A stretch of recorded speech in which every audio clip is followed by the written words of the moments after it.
ഇത്രയും നേരം പറഞ്ഞ ഈ രണ്ടാം റൗണ്ടിലെ അഭിപ്രായങ്ങൾ കേട്ടപ്പോൾ എനിക്ക് തോന്നിയത് രാജ്യത്തെ ഹിന്ദുക്കളെല്ലാം ഒന്നിച്ച് നിൽക്കുന്ന അല്ലെങ്കിൽ അവരെ ഒന്നിപ്പിക്കുന്ന ഒരു ഘടകമായി രാമക്ഷേത്രം മാറുമോ എന്നുള്ള ഒരു വിഭ്രാന്തി അത് വലിയ രീതിയിൽ ഇടതുപക്ഷത്ത് പടർന്നു പിടിച്ചിട്ടുണ്ട്. അത് ഓരോ പ്രതികരണങ്ങളിലും രാമക്ഷേത്രത്തിൻ്റെ കാര്യം വന്നപ്പോൾ മുതൽ, പ്രാണപ്രതിഷ്ഠാ ചടങ്ങ് വന്നപ്പോൾ മുതലുള്ള പ്രതികരണങ്ങളിലൂടെ കണ്ടുകൊണ്ടിരിക്കുന്നതാണ്. ഇതിൽ പൊളിറ്റിക്കൽ ടൂളാണ് അല്ലെങ്കിൽ പൊളിറ്റിക്കലി മോട്ടിവേറ്റഡ് ആയിട്ടുള്ള ഒരു പൊളിറ്റിക്കൽ പ്രോജക്റ്റ് ആണെന്ന കോൺഗ്രസിൻ്റെ അഭിപ്രായത്തോടൊപ്പം നിൽക്കുന്ന അഭിപ്രായമാണ് ഇവിടെ ഇപ്പോൾ ഉണ്ണിസാർ അടക്കം സൂചിപ്പിച്ചത്. വിശ്വാസമല്ല ശ്രീരാമൻ, അയോധ്യയിലെ ശ്രീരാമൻ അല്ല ശ്രീരാമൻ എന്ന് അങ്ങ് പറയുമെന്ന് ഞാൻ കരുതുന്നില്ല. അങ്ങേക്ക് അങ്ങനെ ഒരു വിശ്വാസമുണ്ട് എന്ന് ഞാൻ കരുതുന്നു. ശരി, അയോധ്യയിലെ ശ്രീരാമൻ അല്ല അങ്ങയുടെ ശ്രീരാമനെങ്കിൽ അയോധ്യയിലെ ശ്രീരാമൻ എന്റെ ശ്രീരാമനാണ്, ഈ രാജ്യത്തിന്റെ ശ്രീരാമനാണ്. അങ്ങനെ അംഗീകരിക്കുന്നവരുടെ എണ്ണം എന്ന് പറയാൻ പറ്റില്ല. മാഡം അല്ലെന്ന് പറഞ്ഞോളൂ, അല്ലെന്ന് പറഞ്ഞു. ഈ രാജ്യത്തെ ഞാനാണെന്ന് പറയുന്നു. അത് പറയാനുള്ള അവകാശമുള്ള, രാജ്യത്തെ വോട്ടവകാശമുള്ള ഒരു പൗരനാണ് ഞാൻ.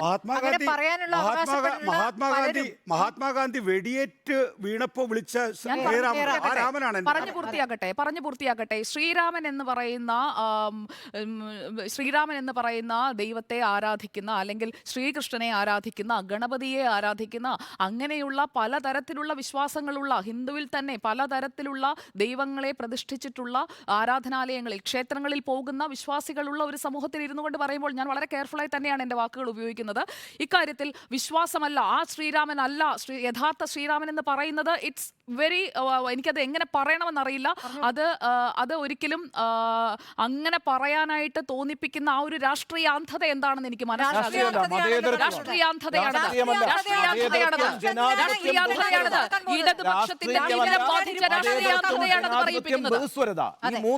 അല്ല ഏത് ശ്രീരാമനാണ്? അല്ല, ഞാൻ പറഞ്ഞു പൂർത്തിയാക്കട്ടെ. സമയം എടുക്കണ്ട, ഞാൻ പറഞ്ഞു പൂർത്തിയാക്കട്ടെ. അങ്ങ് പറഞ്ഞപ്പോൾ ഞാൻ ഇന്ററപ്റ്റ് ചെയ്തില്ലല്ലോ, ഞാൻ പൂർത്തിയാക്കട്ടെ. അപ്പോൾ പൊളിറ്റിക്കൽ പ്രോജക്റ്റ് എന്ന് പറഞ്ഞത് ആരാണ്? ജയറാം രമേശാണ്. കോൺഗ്രസിന്റെ പ്രസ്താവനയാണ്. അങ്ങ് ഉപയോഗിച്ച വാക്ക് political tool and political project, അത് രണ്ടും തമ്മിൽ ഒരു കോറിലേഷനും ഇല്ല.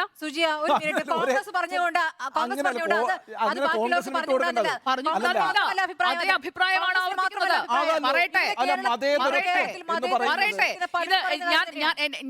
ഞാൻ പറയുന്ന കാര്യം കൂടി കേൾക്കാൻ അനുവദിക്കൂ. പറയൂ. അതിനിടയിൽ ഇന്ററപ്റ്റ് ചെയ്യുകയും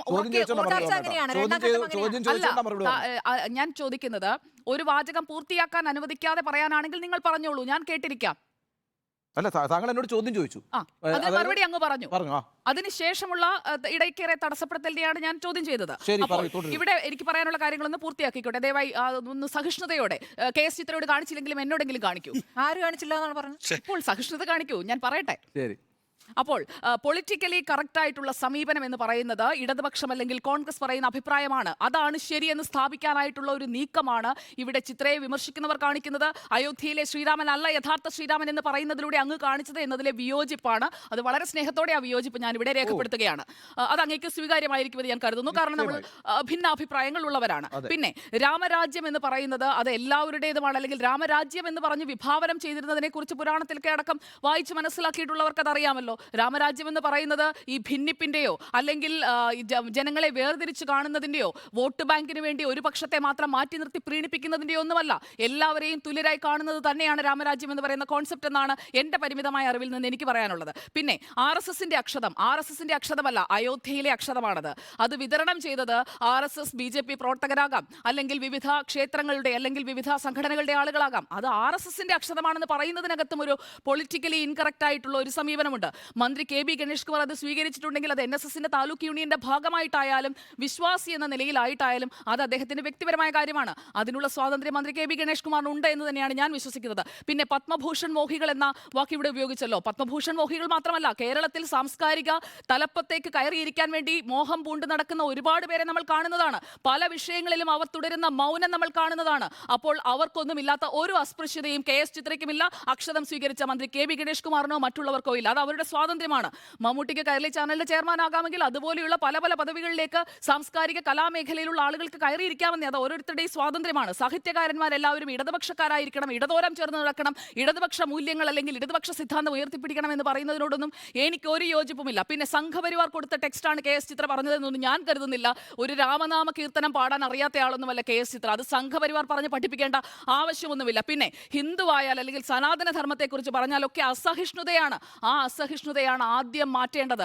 അല്ലാതെ മറ്റുള്ളവന്റെ വിശ്വാസത്തെ കൂടി ബഹുമാനിക്കാൻ പഠിക്കണം, അല്ലെങ്കിൽ മറ്റുള്ളവന്റെ അഭിപ്രായത്തെ കൂടി ബഹുമാനിക്കാൻ പഠിക്കണം. അല്ലാതെ നമ്മുടെ അഭിപ്രായം മാത്രമാണ് ശരിയെന്ന് സ്ഥാപിക്കാൻ ശ്രമിക്കുമ്പോൾ ഒരു ജനാധിപത്യ രാജ്യത്ത് അങ്ങനെയുള്ള ചർച്ചകൾക്ക് തന്നെ സ്പേസ് ഇല്ലാതായി പോകും. സംഘപരിവാർ എന്ന് കേട്ടാൽ ഉടൻ തന്നെ ഉറഞ്ഞുതുള്ളുന്ന ഒരു അങ്ങനെ ഒരു മനസാക്ഷിയുടെ അല്ലെങ്കിൽ അങ്ങനെ ഒരു സമീപനത്തിന്റെ ഒന്നും ഒരാവശ്യമുണ്ടെന്ന് എനിക്ക് തോന്നുന്നില്ല.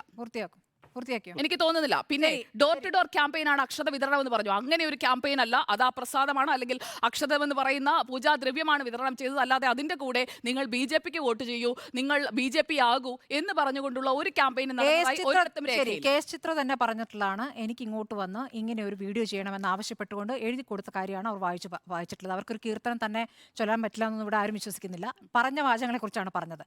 പിന്നെ എല്ലാ